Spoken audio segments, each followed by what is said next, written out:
ఈ జాతీయ ఆదాయము భావనలు అనే దాని గురించి డిస్కషన్ చేద్దాం.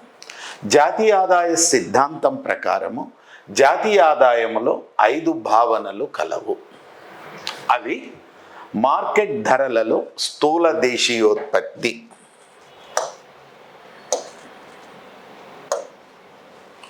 మార్కెట్ ధరలలో స్థూల దేశీయోత్పత్తి, దీన్ని జీడిపి ఎట్ మార్కెట్ ప్రైస్ అని అంటాము. సెకండ్, మార్కెట్ ధరలలో నికర దేశీయోత్పత్తి, ఎన్డిపి ఎట్ మార్కెట్ ప్రైస్ అని అంటాం. మూడవది కారకాల ధరలలో నికర దేశీయోత్పత్తి, NDP at factor price or factor cost.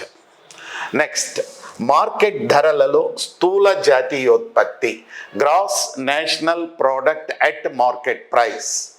Then fifth one వచ్చేసి మార్కెట్ ధరలలో నికర జాతీయోత్పత్తి, NNP at market price.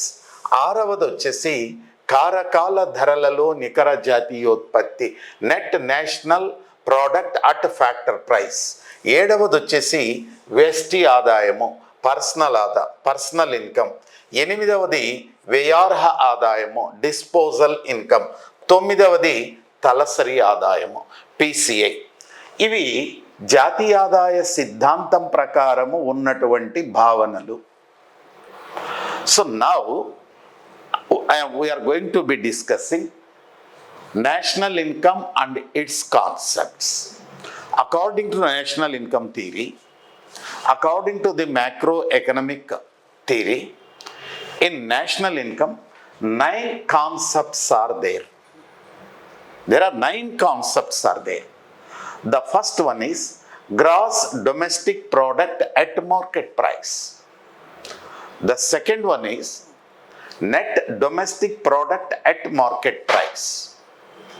The third one is net domestic product at factor price. The fourth one is gross national product at market price. The fifth one is net national product at market price. The sixth one is net national product at factor price or factor cost.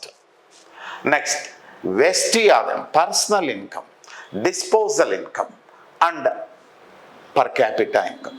These concepts are as per the national income theory, not in the context of the Indian economy.